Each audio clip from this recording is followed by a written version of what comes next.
name is Diana Myers. I'm 28 years old, and 15 years ago, my own parents threw me out of the house when I was just 13. Last week, they showed up at my Uncle Harold's will reading, the man who raised me for the past 15 years, with confident smiles and a private attorney, absolutely certain they'd walk out with millions. But when attorney Margaret Morrison opened that sealed envelope and began reading, those smiles vanished. And when she reached Clause 7, my mother, the woman who once declared I was no longer her daughter, shot to her feet, her face chalk white, her mouth hanging open in disbelief. Before I tell you what happened next, if you enjoy stories about justice and family boundaries, take a second to like and subscribe, but only if you genuinely connect with this story. Where are you watching from right now, and what time is it there? Drop a comment and let me know. To understand why my mother reacted that way, I need to take you back to the summer of 2010, when I was a 13-year-old girl who believed she was the root cause of every problem in her family. Growing up in a modest house in southeast Portland, I learned early that love in our family wasn't distributed equally. My father, Richard Myers, worked as an auto mechanic at a shop downtown. He was a man of few words, and most of those words agreed with whatever my mother said. My mother, Sandra, worked the checkout line at a grocery store and ran our household with the precision of someone who always knew exactly who deserved what. My sister Tiffany was 2 years older than me. She had Mom's golden blonde hair, Mom's bright blue eyes, Mom's easy laugh. Everyone said so. "Tiffany looks just like you did at her age, Sandra." And Mom would beam. I looked like our late grandmother, Dad's mother. Brown hair, brown eyes, quiet disposition. Mom never said it was a bad thing. She just never said much about me at all. The differences showed up everywhere. For Tiffany's 15th birthday, Mom threw a party with 15 guests, a 3-tier cake from the bakery on Hawthorne, and a karaoke machine rental. For my 13th birthday, 3 months later, it was the 4 of us around the kitchen table with a marked-down cake from the grocery store where Mom worked. The frosting said "Happy Birthday" with no name, a generic leftover from someone else's canceled order. I didn't realize what was happening until I was 12. That's when I discovered Tiffany had a college savings account that had been opened when she was 5 years old. 8 years of deposits, thousands of dollars. I asked Mom why I didn't have one. She looked at me like the question surprised her. "Tiffany needs money for college," she said. "You'll figure something out. You're good at adapting." That was the first time I understood my place in this family. I was the spare child, kept around but never truly wanted. The summer of 2010 changed everything. In April of that year, I applied for the Oregon STEM Summer Academy at Oregon State University. It was a 6-week residential program for students who showed exceptional promise in science and mathematics. The scholarship covered everything: tuition, room and board, materials. Total value, $4,200. I didn't tell anyone I applied. I'd learned not to get my hopes up out loud in that house. On May 15th, the acceptance letter arrived. Out of over 2,000 applicants from across Oregon, 50 students had been selected. I was one of them. For exactly one afternoon, I felt like I mattered. Then Tiffany found out about a performing arts camp in California that her drama teacher had mentioned. 3 weeks, no scholarship, price tag, $3,800. That night at dinner, Mom announced the solution she'd worked out in her head. "Diana, you'll decline that science thing. We can't afford to send both of you to summer programs, and Tiffany's camp will help her college applications." She said it like she was discussing meal planning, not crushing someone's dreams. I stared at my plate. The words came out before I could stop them. "No." The whole table went silent. Even the refrigerator seemed to stop humming. "Excuse me?" Mom's voice dropped to that dangerous register I'd heard her use on store customers who tried to use expired coupons. "This scholarship isn't your money to redirect," I said, my voice shaking but clear. "I earned this. It's mine." Mom looked at me like I'd transformed into a stranger right before her eyes. "If you can't sacrifice for this family," she said slowly, then you're not part of this family. At 13, I thought she was just angry. I didn't realize she meant it literally. 3 days after that dinner, I came home from the public library to find my belongings packed into 2 black garbage bags sitting on the front porch. My mother stood in the doorway, arms crossed. She didn't look angry anymore. She looked resolved, like someone who'd just finished an unpleasant chore. "I called Harold," she said. "He'll be here to pick you up. From now on, you're his problem." I stood there on the porch I'd known my entire life, trying to process what was happening. Behind Mom, I could see Dad in the hallway. He didn't look at me. He didn't say anything. I looked up at the second-floor window. Tiffany was watching from behind the curtain. When our eyes met, she stepped back into the shadows of her room. She didn't come down. I waited on that porch from 6 in the evening until 10 at night. 4 hours. My mother went back inside after the first 5 minutes. The porch light never came on. Uncle Harold lived in Seattle, 3 hours away. He drove through the night to get to me. When his gray Honda pulled into the driveway, I was still sitting on those garbage bags, knees pulled to my chest. He got out without saying anything at first, just walked up, looked at me, and wrapped me in a hug so tight I couldn't breathe. "From now on," he said quietly, "you have a home." That night, as we drove north through the darkness toward Seattle, I didn't know that my mother had signed a document before Uncle Harold left. I didn't know what it meant. I was just a scared kid staring out the window, wondering what I'd done wrong. It would take 15 years for that document to resurface, and when it did, it would change everything. Uncle Harold's house in Seattle's Ballard neighborhood wasn't large, but it felt enormous compared to the cramped space I'd occupied in my family's home. For the first time in my life, I had a room that was entirely mine. More importantly, I had someone who believed in me. Uncle Harold had built Myers Property Holdings from scratch, a commercial real estate company he'd started with a single small office building he'd purchased after working double shifts for 6 years. By 2010, he owned 8 properties across the Seattle metro area. He never married, never had children. When I arrived on his doorstep with nothing but 2 garbage bags, he didn't just take me in. He invested in me. Over the next 4 years, I poured myself into school. I graduated from Ballard High in 2014 as class valedictorian, president of the math club, with a 4.0 unweighted GPA. The University of Washington offered me admission with a partial scholarship to their Foster School of Business.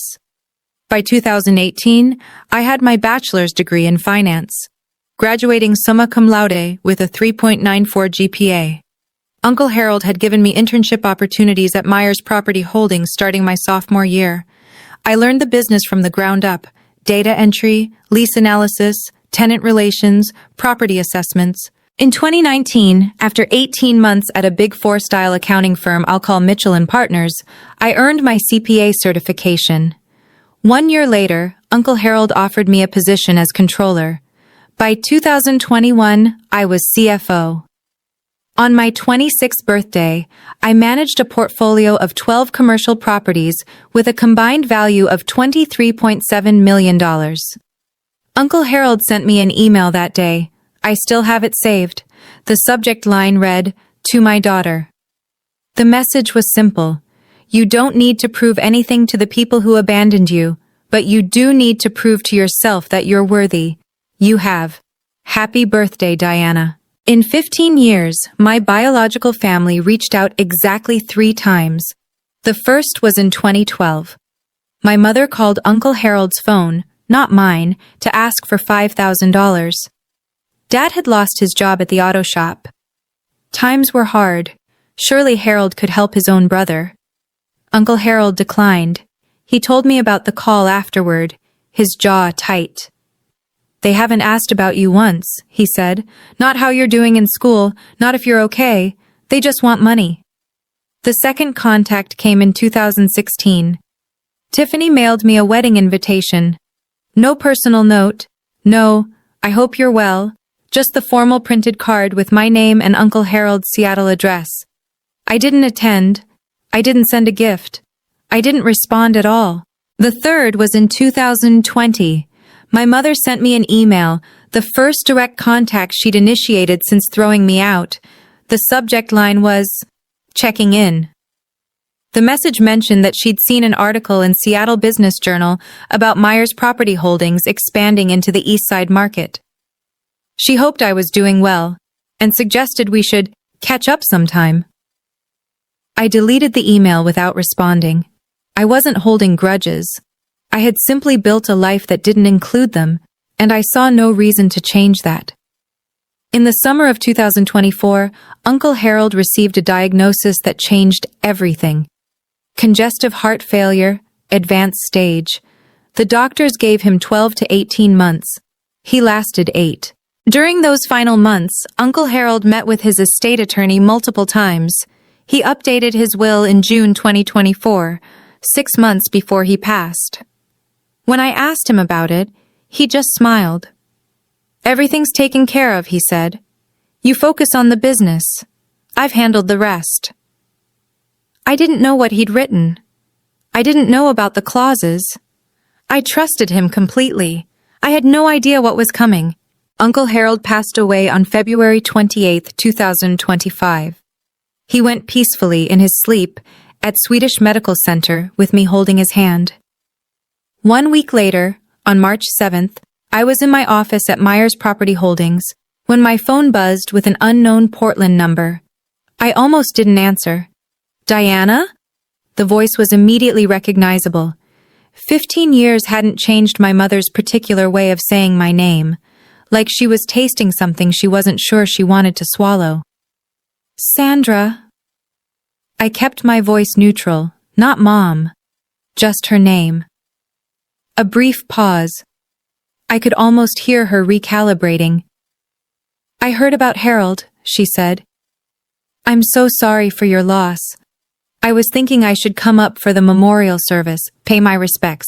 The memorial was 3 days ago." Another pause. "Oh, well, I also heard there's a will reading coming up. Family has a right to attend these things, you know, especially when it involves a brother's estate." There it was, the real reason for the call. "How did you find out about the will reading?" "I have an attorney, Victor Harrington. He made some calls." The name sparked a faint memory. Uncle Harold had mentioned a Victor Harrington once, an attorney he'd consulted years ago and decided not to work with. I spoke to Margaret Morrison, Uncle Harold's estate attorney, the next morning. She confirmed my suspicions. Sandra had hired Victor Harrington to file a claim challenging the will. Their grounds, undue influence, alleging that I had manipulated a sick man in his final months. They were also demanding to attend the will reading as immediate family members of the deceased. I stared at the photo of Uncle Harold on my desk. In the picture, he was smiling. Almost like he'd known this would happen. Almost like he'd planned for it. Margaret Morrison's office occupied the 47th floor of the Columbia Center, Seattle's tallest building. Through the floor-to-ceiling windows, you could see all the way to Mount Rainier on a clear day. March 10th wasn't clear. Rain streaked the glass as Margaret laid out the situation. Victor Harrington filed a formal challenge to the will on behalf of Richard and Sandra Myers, she said, sliding a document across her desk. The claim alleges undue influence. They're arguing that you isolated Harold from his family during his illness and pressured him to change his estate plan. I read through the filing, my stomach tightening with each paragraph. "They're demanding 50% of the estate," Margaret continued. "Their legal theory is that as Harold's only surviving sibling, Richard should be entitled to inherit under intestacy rules, or at minimum, receive a significant share that reflects the natural bonds of brotherhood." "Natural bonds," I repeated. "Richard and Harold hadn't spoken in 8 years before I came to live with Uncle Harold. Did you know that?" Margaret nodded. "I'm aware. Harold told me the whole history, but that's not what concerns me about this filing." She pulled out another page from her folder. "They don't need to win this case. If this goes to litigation, the estate could be frozen for 12 to 18 months during discovery and trial. Meanwhile, the properties need management, tenants need attention, bills need to be paid. A protracted legal battle could cost hundreds of thousands in legal fees and potentially devalue the entire portfolio. So they're betting I'll pay them off to make them go away. That's the strategy, Margaret agreed. It's not unusual in estate disputes. I looked down at the challenge filing. In the section describing our family history, Sandra had written that I had abandoned my family and exploited Harold's loneliness. The woman who threw me out was claiming I abandoned her. Do you have any documentation about your circumstances in 2010? Margaret asked. Anything that establishes what actually happened when you went to live with Harold? I thought back to that night on the porch, the garbage bags, the 4-hour wait, Uncle Harold arriving in the darkness. I was 13, I said. I didn't exactly keep records. Harold did. Margaret was already reaching for her phone. She dialed her assistant and asked for a specific file number from the archives. 20 minutes later, her assistant returned with a yellowed folder. Margaret opened it carefully, scanning the contents. Then she looked up at me with an expression I couldn't quite read. Diana, did you know about this? She slid the document across the desk. The header read, Voluntary Relinquishment of Parental Rights and Transfer of Guardianship. Dated July 15, 2010. The document stated that Richard James Myers and Sandra Ellen Myers, being of sound mind, voluntarily relinquished all parental rights and responsibilities for their minor daughter, Diana Marie Myers, and transferred full legal guardianship to Harold Raymond Myers. At the bottom were 4 signatures: my mother's, my father's, Uncle Harold's, and a notary public from King County, Washington. File number 2010 GH 5847. They didn't just kick you out, Margaret said quietly. They legally gave you up. They signed away their parental rights. As far as the law is concerned, Sandra and Richard Myers stopped being your parents the moment they signed this document.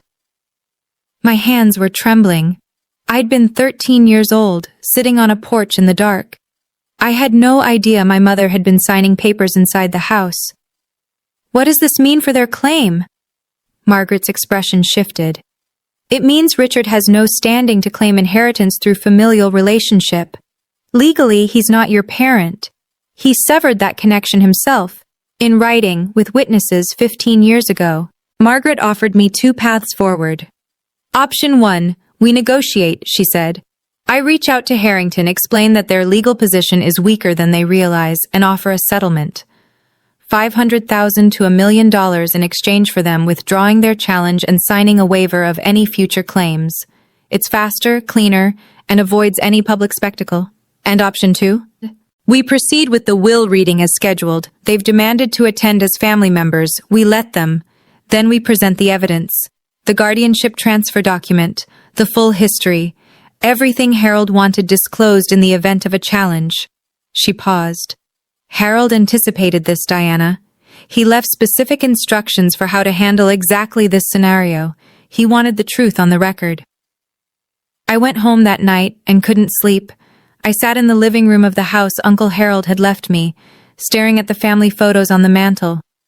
There were pictures of me at every stage: high school graduation, college commencement, the day I got my CPA license, my first day as CFO. In every photo, Uncle Harold was beaming beside me. There were no photos of Richard or Sandra, not one. I thought about Uncle Harold's words from that email years ago. You don't owe them anything, but you owe yourself the truth. At 7 the next morning, I called Margaret. I want the will reading to proceed, I said. No settlement, no buyout. If they want to be present for this, let them. But we're not hiding anything. Are you sure? Once this becomes public, they chose to make this public when they filed their challenge. I'm just respecting their choice. The will reading was scheduled for Friday, March 14, 2025, at 2:00 p.m. in the Morrison & Associates conference room. 5 days away. The next few days were a blur of preparation. My best friend Elena Torres, we'd met when she joined Myers Property Holdings as HR director 3 years earlier, helped me organize the documentation. She was the only person besides Margaret who knew the full story of my childhood. 47 emails, Elena said, looking up from her laptop in my office on Wednesday evening. 47 emails from Harold to you over 10 years, documenting his relationship with you and his reasons for estranging himself from Richard. The emails painted a clear picture. In 2002, Richard had borrowed $80,000 from Harold with a promise to repay it within 5 years. 23 years later, not a single dollar had been returned. That broken promise had fractured their relationship. My arrival in 2010 had nothing to do with their estrangement. It had already been festering for 8 years. Elena also pulled the financial reports from my 3 years as CFO. Under my leadership, the Myers Property Holdings portfolio had grown from $17.7 million to $23.7 million, a 34% increase in value. Occupancy rates averaged 96%. Tenant satisfaction scores were the highest in the company's history. On Thursday evening, I met with Dr. Lauren Hayes, the therapist I'd been seeing since my early 20s. "Remember why you're doing this," she said. "You're not seeking revenge, you're closing a chapter. There's a difference." What if I feel satisfaction when they realize they've lost? Dr. Hayes smiled gently. That's called justice, Diana. Feeling validated when the truth comes out isn't the same as cruelty. The question is what you do afterward. I drove home that night through Seattle's rain-slicked streets, thinking about her words. I looked in the bathroom mirror before bed. She has no power over you anymore, I told my reflection. Only you get to decide your story now. Friday was coming, and I was ready. Okay, let me pause here for a second. If you've made it this far, and you're wondering how I handled what came next, drop a comment with your prediction. What do you think Sandra did at the will reading? And if this story resonates with you, if you've ever had to set boundaries with family, don't forget to subscribe. We're just getting to the part you've been waiting for. Now back to that Friday afternoon. The Morrison & Associates conference room occupied a corner of the 47th floor, with floor-to-ceiling windows offering panoramic views of Elliott Bay and the Olympic Mountains beyond. On a clear day, it would have been breathtaking. On March 14th, 2025, the sky was overcast, the water a steel gray that matched my mood. I arrived 15 minutes early at 1:45 p.m. I wore a navy blue tailored suit. Professional, understated. My hair was pulled back in a simple bun. I'd learned from Uncle Harold that the most powerful people in the room never needed to announce themselves. The conference room could seat 20 at the main table, with additional chairs arranged along the walls. When I entered, 14 people were already present. Margaret Morrison sat at the head of the table with 2 junior associates. Thomas Graham, the senior auditor from Mitchell & Partners, who had handled Uncle Harold's accounts for a decade, occupied a seat near the window. Representatives from 3 charitable organizations filled several chairs: Seattle Children's Hospital, Habitat for Humanity Northwest, and the Olympic National Park Foundation. Uncle Harold had been a significant donor to all 3 for over 20 years. 5 senior staff members from Myers Property Holdings sat together near the door. They'd worked with Uncle Harold for years and had known me since my intern days. Margaret caught my eye and nodded toward a seat at the center of the table, directly across from where she would be reading the will. I took my place, arranging the folder of documents Elena had prepared in front of me. Through the glass wall of the conference room, I could see the elevator lobby. At 2:03 p.m., the elevator doors opened. My mother stepped out first. Even from across the floor, I could see she'd dressed for the occasion. Black dress, pearl necklace, full makeup. Behind her came my father, my sister, and a man in an expensive suit carrying a Mont Blanc briefcase. The show was about to begin. Sandra Myers entered the conference room like she owned it. That was always her way, projecting confidence she hadn't earned, claiming space she hadn't been given. She wore a black dress that looked new, and her pearl necklace caught the overhead lights as she surveyed the room with a practiced expression of dignified grief. Behind her, my father Richard shuffled in wearing a gray suit that didn't quite fit anymore. He'd gained weight in the years since I'd seen him. His eyes found me briefly, then darted away. He'd always been good at looking away. Tiffany followed in a pastel pink dress, an odd choice for a will reading, like she'd gotten confused about what event she was attending. At 30, she looked tired in a way that had nothing to do with the early morning flight from Portland. Their attorney, Victor Harrington, brought up the rear. He was tall, silver-haired, with the kind of polished confidence that came from decades of high-stakes litigation. His Mont Blanc briefcase probably cost more than my first month's salary at Mitchell & Partners. Sandra's gaze swept the room until it landed on me. "Ah," she said, her voice carrying in that way she'd perfected. "You're here already." I didn't stand. Sandra. The single word, her name, not Mom, made her pause mid-stride. Something flickered across her face. Then she recovered. "I was hoping we could speak privately before this starts. Family matters should be handled by family." "The proceedings begin in 2 minutes," I said. "I'm sure whatever you have to say can wait." Margaret Morrison rose from her seat. "Mrs. Myers, Mr. Myers, Ms. Myers, Mr. Harrington, there are seats arranged for attending parties along the wall. The main table is reserved for beneficiaries and estate representatives." Sandra's jaw tightened visibly. She'd expected a seat at the center of things.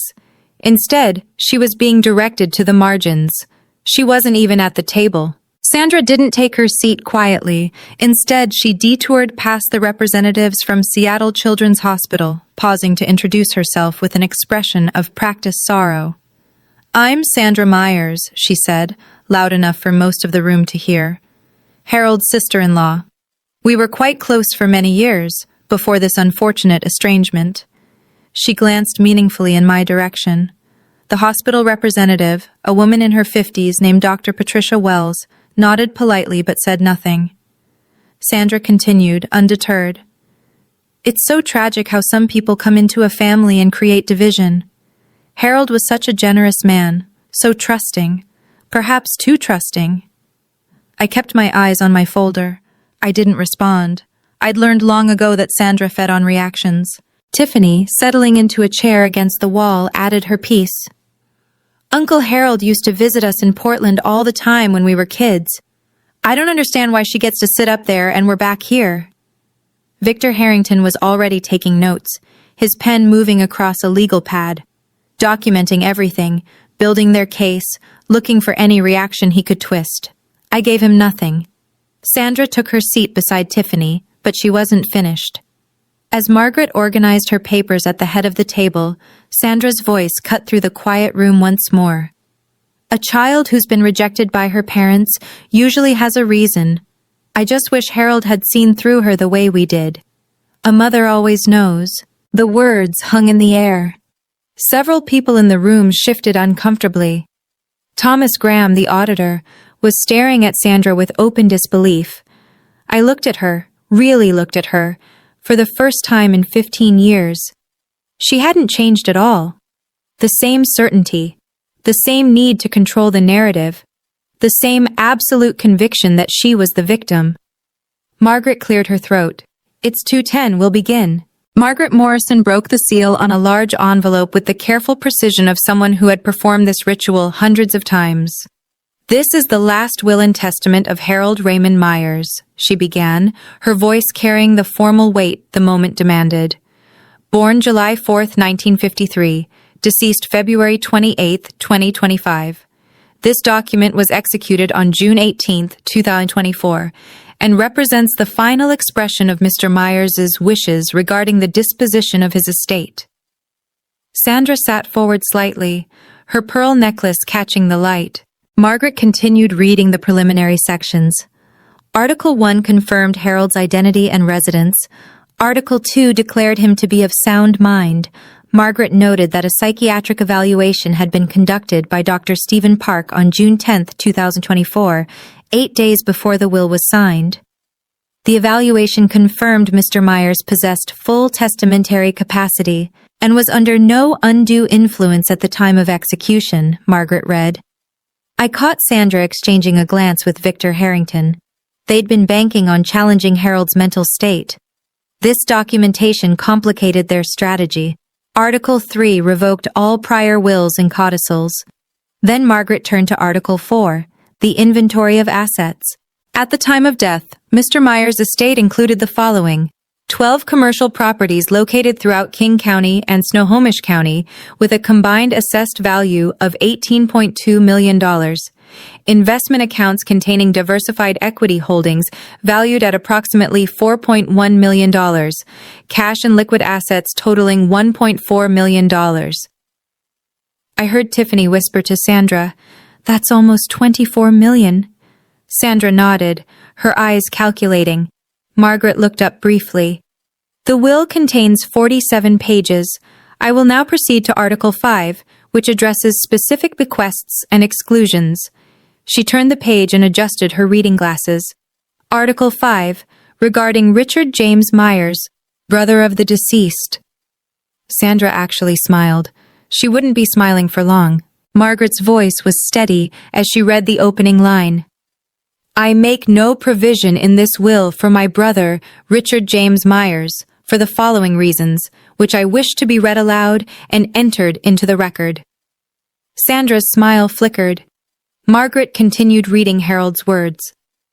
First, in March of 2002, Richard borrowed $80,000 from me with a written promise to repay the full amount within 5 years. 23 years have passed. Not $1 has been returned. I have retained the original promissory note as documentation. Richard's face went pale. He hadn't expected this. Second, on July 15, 2010, Richard and his wife Sandra voluntarily executed a legal document relinquishing all parental rights to their daughter Diana Marie Myers, transferring full guardianship to me. This document was properly witnessed and notarized. Sandra shot to her feet. What does that have to do with anything? Margaret paused, looked at Sandra over her glasses, and continued reading without acknowledging the outburst. The significance of this document is as follows. By legally terminating their parental relationship with Diana, Richard and Sandra severed any claim they might have had to inherit from me through her. Diana is my legal heir. Richard is not her legal father. Therefore, Richard has no familial relationship with my designated heir and no standing to challenge this will on grounds of family connection. Richard stood now too. This is ridiculous! I'm Harold's brother, his blood brother. Victor Harrington grabbed Richard's arm, pulling him back down. But even the attorney's face had gone gray. Margaret reached into her file and produced a document. For the record, the original voluntary relinquishment of parental rights is on file with King County Family Court, file number 2010 GH 5847. I have a certified copy here, which any party may examine. She laid the document on the table. Sandra stared at it like it was a live grenade. Sandra didn't sit back down. Her composure, that careful mask she'd worn into the room, cracked visibly. Her voice rose, sharp and desperate. This is insane! That paper doesn't mean anything. We're still her family. Margaret's voice remained level. Mrs. Myers, I must ask you to take your seat. Disrupting the reading of a will is a matter the court takes seriously. Sandra ignored her. She pointed directly at me. She did this. She manipulated Harold against his own family. She poisoned him against us. Dr. Patricia Wells from Seattle Children's Hospital looked uncomfortable.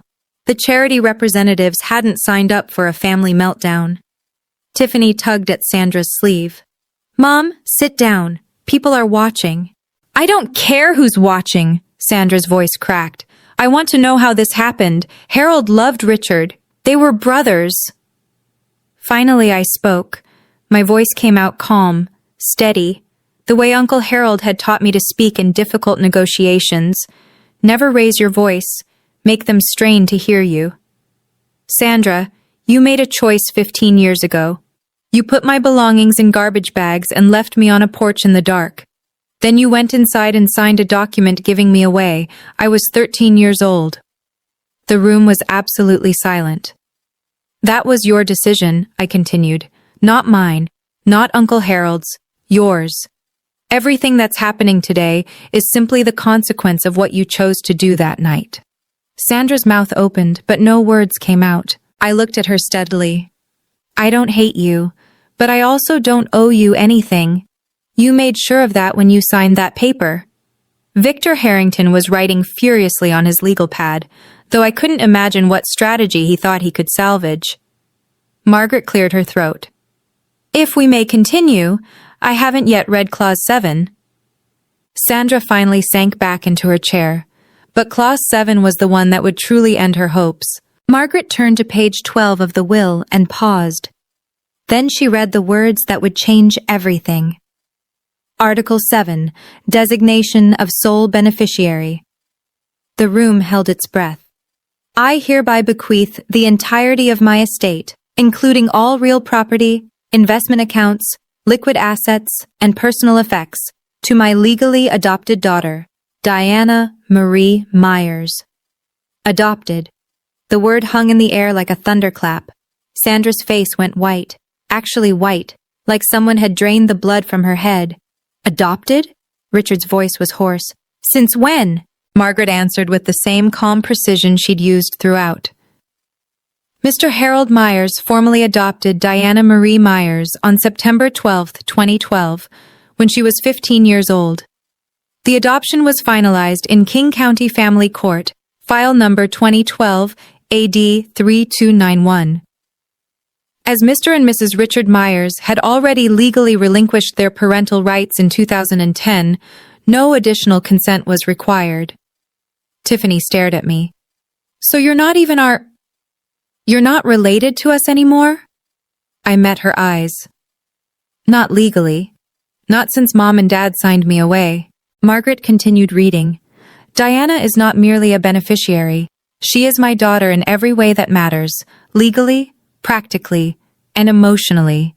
She has worked alongside me for years, proven her competence and integrity, and I trust her completely to continue the work I began. There is no one more deserving of this inheritance, and no one I love more. My vision blurred. I blinked back tears. Uncle Harold had never told me about the full language of this clause.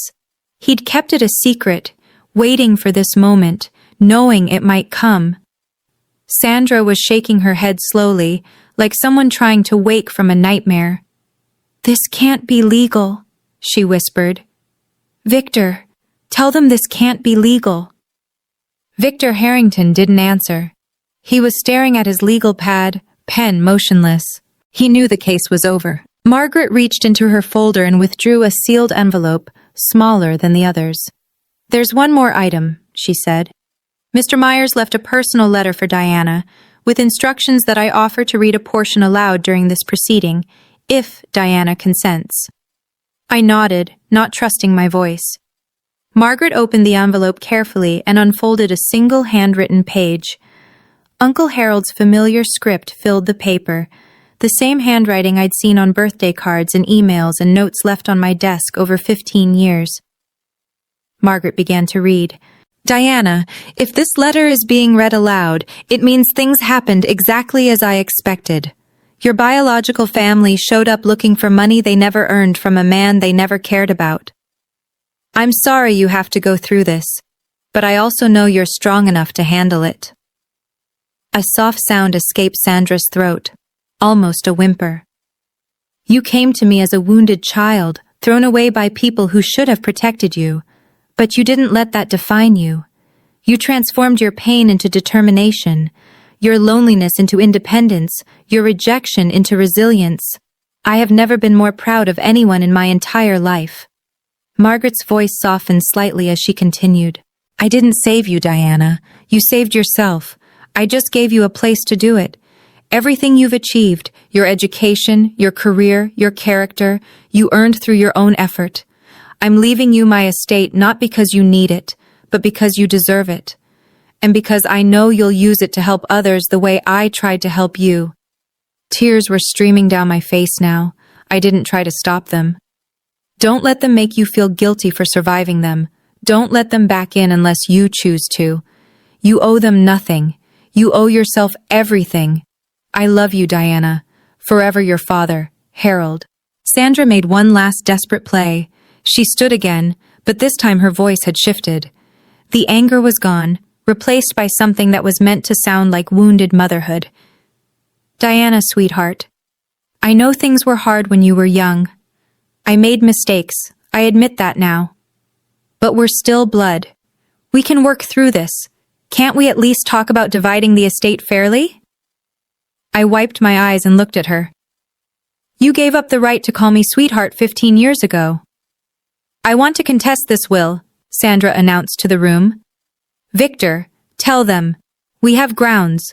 Undue influence. Harold was sick. She isolated him. Victor Harrington finally spoke, though he sounded like a man reading his own obituary. Mrs. Myers, perhaps we should discuss our options privately. No, tell them, we're going to fight this, Margaret interrupted by turning her iPad around to face the room. On the screen was an email thread. Mr. Harrington, perhaps you'd like to explain this to your clients. The room went quiet. Margaret read aloud. This is an email dated March 3, 2022, from Harold Myers to Victor Harrington. The subject line is terminating services. In the email, Mr. Myers writes, Victor, I am ending our professional relationship. Your advice that I include Richard in my estate plan despite his years of financial exploitation and his treatment of Diana is unacceptable. I will be engaging new counsel. She looked up at Victor. You previously represented Harold Myers. You were terminated because you advocated for Richard's interests over Harold's wishes. And now you've accepted this case against Harold's estate, without disclosing that conflict of interest to your current clients. Victor's face had gone the color of old concrete. Sandra turned to stare at him. You told me we would win. He had no answer. Victor Harrington stood up abruptly, gathering his Mont Blanc briefcase with shaking hands. I need to review these documents, he said, his voice stripped of its earlier polish. We should discuss our options privately, Mrs. Myers. Discuss what? Sandra's voice was rising again. You're leaving? Right now? In the middle of this? Victor didn't answer. He was already moving toward the door, walking with the stiff gait of a man who knew his career might be imploding. Victor! Sandra called after him. Victor! The conference room door closed behind him with a soft click. Sandra stood frozen, abandoned by her own attorney in front of everyone she'd hoped to impress. Richard hadn't said a word in minutes. He sat slumped in his chair, staring at the floor. He'd spent his whole life following Sandra's lead, and now she had led them both off a cliff. Tiffany was crying quietly. I couldn't tell if she was upset about the money or about the public humiliation. Sandra turned back to me one more time. The mask was completely gone now. Underneath it was just desperation, and beneath that, something that might have been the first stirrings of real regret. Diana, her voice broke. We can still, we're still a family, aren't we? Blood is blood. You could still... I stood up from the table. Sandra, you stopped being my family on July 15th, 2010. You signed the document yourself. I didn't make that choice, you did. I gathered my folder and looked at her steadily. I don't hate you. I actually feel sorry for you, but you have no claim on me. Not legally, not emotionally, not in any way that matters. I turned to Margaret. Can we continue with the remaining articles? Margaret nodded. Sandra sat down heavily. She didn't speak again for the rest of the reading. Margaret turned to the next section with practiced calm. Article 9, Charitable Bequests. The representatives from the 3 charitable organizations straightened in their seats. I direct that the following gifts be made from my estate.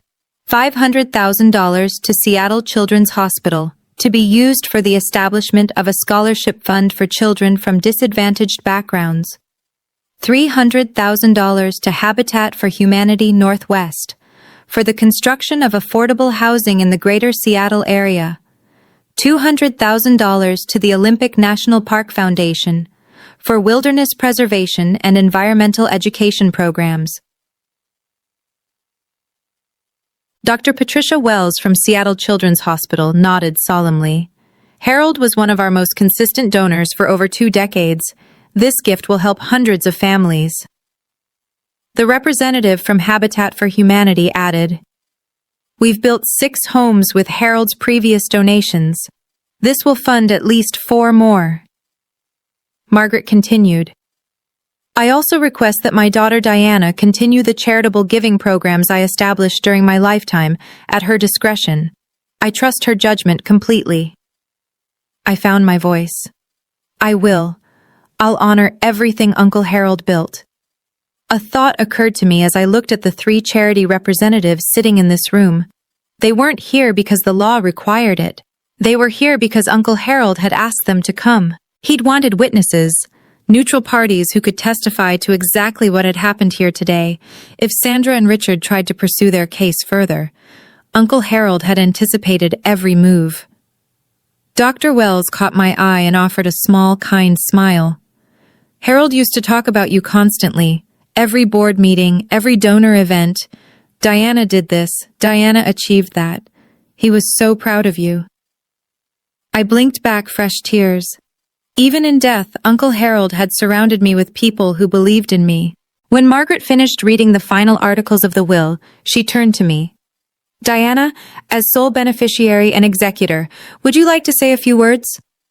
I hadn't planned to speak, but 47 pairs of eyes were watching me, and I realized there were things that needed to be said, not for Sandra's benefit, but for my own. I rose from my seat. Most of you knew Uncle Harold far longer than I did.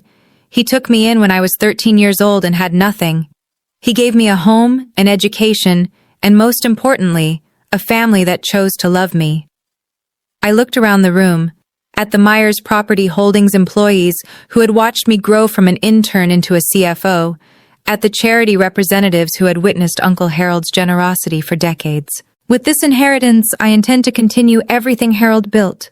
The properties will be managed with the same integrity he established.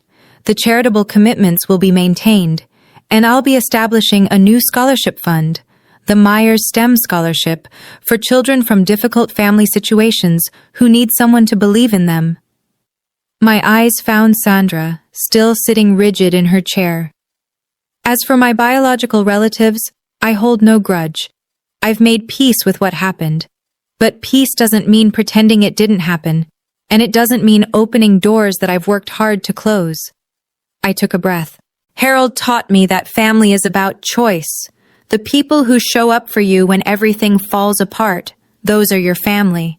By that definition, the people in this room who knew Harold, who worked with him, who respected him, you're more my family than the people who share my DNA. I sat back down. The room was silent for a long moment. Then Thomas Graham, the auditor, began to clap. Others followed.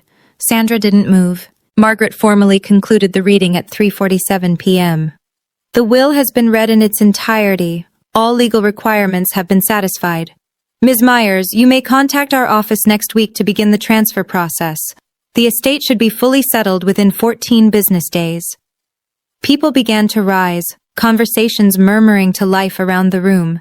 Sandra stood slowly, like a woman who had aged 10 years in 2 hours.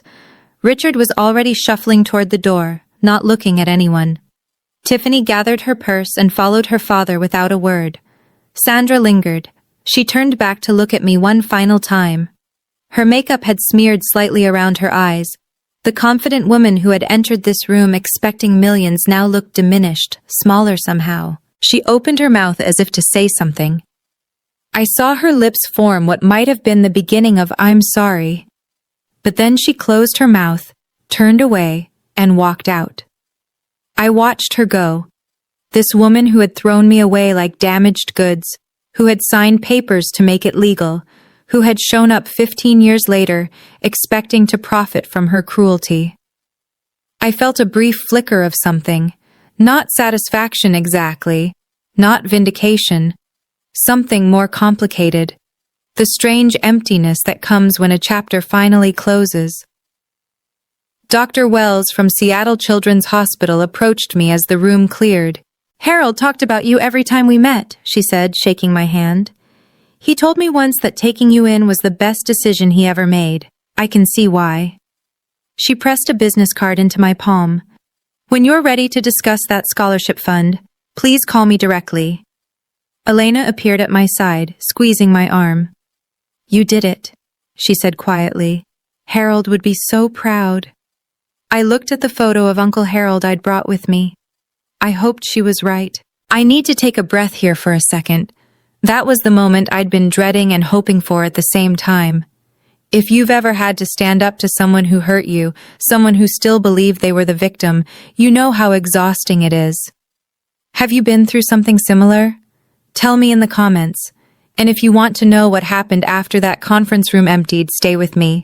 The story isn't over. 1 week after the will reading, Margaret Morrison filed a formal complaint with the Washington State Bar Association. The subject, Victor Harrington's ethical violations. I didn't ask her to do it. She did it because it was her professional obligation. When an attorney witnesses another attorney violating the rules of professional conduct, reporting is required. The complaint outlined 3 violations. First, conflict of interest. Harrington had previously represented Harold Myers and gained confidential information about his estate planning. Second, failure to disclose. Harrington never told Sandra or Richard about his prior relationship with Harold. Third, misrepresentation. Harrington had led his clients to believe they had a strong case when he knew, or should have known, that their legal position was fundamentally compromised. Margaret kept me updated throughout the process. 2 months after the filing, in late May 2025, the Bar Association issued its ruling. Victor Harrington was suspended from practicing law for 6 months. He was also fined $15,000 and required to complete additional ethics training. Within weeks of the suspension, 3 of Harrington's largest clients quietly transferred their business elsewhere. I heard through legal community gossip that his firm's revenue dropped by roughly $200,000 that year. Elena asked me once if I felt satisfied by Harrington's downfall. I didn't do anything to him, I told her. He did this to himself. I just happened to be there when the consequences caught up. That was the truth. I hadn't sought revenge against Victor Harrington. I hadn't filed the complaint. I hadn't lobbied for his suspension. He had made his own choices, taking a case he knew was ethically compromised, lying to clients who trusted him, betting he could win through intimidation rather than merit. His career suffered because of what he chose to do. Some people build their own prisons without any help. 3 weeks after the will reading, an email appeared in my inbox from Sandra Myers, 1969, gmail.com. Subject, please read. The message was longer than I expected. Sandra had never been one for written communication. She preferred phone calls where she could control the tone, interrupt, redirect. Diana, I know you probably won't read this, but I need to say some things. I've been thinking about what happened at the will reading. I was angry, and I said things I shouldn't have, but I want you to know that I understand now that I made mistakes when you were young. I was overwhelmed. Your father and I were struggling financially. Things got away from us. I'm not asking for money. I'm asking for a chance to make things right. We're still family, Diana. Blood doesn't just disappear because of legal papers. I'm your mother. Nothing can change that. Can we talk? I think if we just sat down together, we could work through this. I love you. I always have. Mom. I read the email 3 times. Then I called Dr. Hayes, my therapist, and read it to her over the phone. What do you notice about the email? She asked. I thought about it. She acknowledges mistakes but doesn't name what they were. She blames circumstances, financial struggles, being overwhelmed. She says she's not asking for money, but then pivots to working through this. And she still calls herself Mom, even though she signed away that right. What do you want to do? I took 2 days to write my response. It was 4 sentences long. Sandra, I've read your email. I forgave you a long time ago, for myself, not for you, but I don't want a relationship with you. Please don't contact me again. She didn't reply. I felt no guilt, only clarity. 2 months after the will reading, a letter arrived at my Seattle address. Not an email. An actual letter, handwritten on plain paper, stuffed into a slightly wrinkled envelope with a Portland postmark. The return address listed T. Warren. Tiffany had taken her ex-husband's name when she got married. I opened it reluctantly, expecting more manipulation. What I found was different. Diana, I'm not writing this to ask for anything. I don't want money. I don't want forgiveness. I just need to say something I should have said 15 years ago. The night Mom and Dad kicked you out, I was watching from my bedroom window. I saw you sitting on the porch with those garbage bags. I watched for 4 hours. I saw you alone in the dark waiting and I never came down. I could have. I was 15.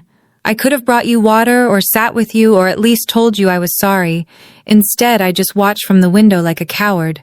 That's haunted me ever since.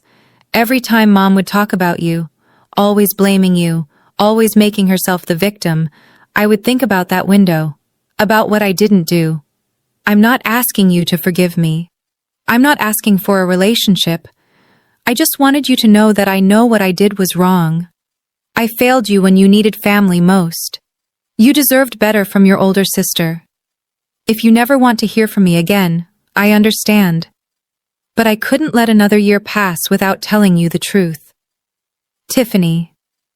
I read the letter 4 times. It was the first honest thing anyone in my biological family had ever said to me. I didn't write back immediately. I needed time to figure out what, if anything, I wanted to do with this unexpected opening. But for the first time in 15 years, I felt something other than distance when I thought about my sister. 4 months after the will reading, I finally wrote back to Tiffany. Dr. Hayes had helped me think through what I actually wanted. Not what I felt obligated to do. Not what would look generous or forgiving. What I genuinely wanted for myself. The answer surprised me. I didn't want to shut Tiffany out completely.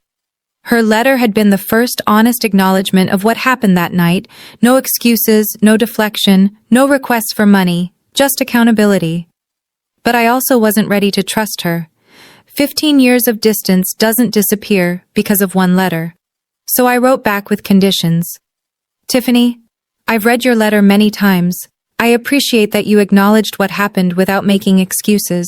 That took courage. I'm not ready for a full relationship, but I'm open to cautious contact under these conditions. First, no contact through Mom or Dad.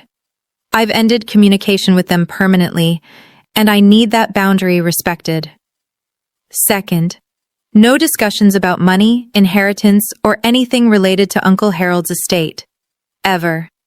Third, I reserve the right to end any conversation without explanation. If I go quiet, I need you to respect that. If these conditions work for you, we can start with a monthly video call. 15 minutes, low pressure. We can talk about our lives, surface level at first. If that goes well, we can gradually build from there. This isn't me saying everything is forgiven and forgotten. This is me saying I'm willing to see if there's something worth building, but it has to be on my terms. Let me know if you accept these conditions. Diana. Her reply came 3 days later. One word. Accepted. I scheduled our first call for the following Saturday. 15 minutes. That was all I could commit to. But it was a start. The first video call with Tiffany happened on a Saturday afternoon in September 2025, 6 months after the will reading. I sat in my home office with my laptop open, watching the seconds count down until 2:00 p.m. My heart was beating faster than it had during the will reading. This felt more dangerous somehow. Confronting Sandra had been about defending myself against an attack. This was about choosing to be vulnerable. The call connected. Tiffany's face filled the screen. She looked different than she had at the will reading, less made up, more tired, but also somehow more real. "Hi," she said. "Hi." We stared at each other for a moment. 15 years compressed into a video call rectangle. "I wasn't sure you'd actually answer," she admitted. "I almost didn't." That broke something loose. Tiffany laughed, a nervous, relieved sound, and I found myself almost smiling. We kept it light, as I'd requested. Surface level. She told me about her job. She was training to become a nail technician, working toward getting licensed. She mentioned her kids, Jaden, 8, and Lily, 6, without asking me to be their aunt. I told her about the business, about Seattle weather, about nothing too personal. At 14 minutes, I said we should wrap up. Diana? Tiffany's voice stopped me before I could end the call. Thank you for giving me a chance. I know you didn't have to. This is step 1, I said. We'll see where it goes. Step 1 is more than I expected. We scheduled another call for the following month. After she hung up, I sat in my office for a long time, processing. I didn't know if Tiffany and I would ever have a real relationship. Maybe we'd stay in this tentative place forever. But for the first time, I was the one deciding what happened next. That power was worth more than the inheritance. March 14th, 2026. 1 year exactly since the will reading that changed everything. I stood outside a modest commercial building on Capitol Hill, the first property Uncle Harold ever purchased back in 1987 when he was a 34-year-old with a dream and barely enough money for a down payment. The building had been renovated last fall, new windows, updated HVAC, fresh landscaping. But today I was here for something else. A bronze plaque had been mounted beside the main entrance, the Harold R. Myers Building, in memory of a man who chose love over blood, 1953 to 2025. I touched the letters of his name, feeling the cold metal under my fingertips. In the years since the will reading, Myers' property holdings had grown by 12%, bringing the portfolio value to $26.5 million. Occupancy rates remained above 95%. We'd expanded into 2 new properties and upgraded 3 existing ones. More importantly, the Myers STEM Scholarship had awarded its first grants. 5 students from difficult family situations, each receiving full funding for summer programs in science and mathematics. Dr. Wells at Seattle Children's Hospital had helped select the recipients. Tiffany and I still talked once a month. The conversations had gotten slightly easier. We'd graduated from 15 minutes to 25. I'd seen pictures of her kids. She'd seen pictures of my apartment. We weren't sisters in any traditional sense, but we were something. Sandra and Richard had stopped trying to contact me. I didn't know what their lives looked like now, and I found that I didn't need to know. Elena walked up beside me, looking at the plaque. You okay? I considered the question. I'm peaceful, I said. That's even better than happy. Uncle Harold had taught me that family is a choice, and I had finally learned to choose myself. The sky over Seattle was clear for the first time in weeks. I could see all the way to the mountains. If I look at my own story through a psychological lens, there's a concept called conditional self-worth, the belief that you're only valuable if certain people approve of you. I spent the first 13 years of my life trapped in that belief. My mother's indifference felt like proof that I didn't matter. What actually saved me wasn't Uncle Harold's money. It was his unconditional acceptance. He saw me for who I was, not who I should have been. Here's what I want you to take from this story. You don't need anyone's permission to know your worth, and you have every right to set boundaries, even with family, even with parents, even with blood. Forgiveness is something you do for yourself. Reconciliation is something you choose for yourself. These are 2 different things, and no one gets to decide which one you offer. Your story is yours to write. Thank you for staying with me through this entire story. If it resonated with you, if you've ever had to find your own worth after someone tried to take it away, I hope you know you're not alone. If you'd like to hear more stories like this, subscribe and hit the notification bell. And check the description for links to similar stories about boundaries, family, and finding your own way.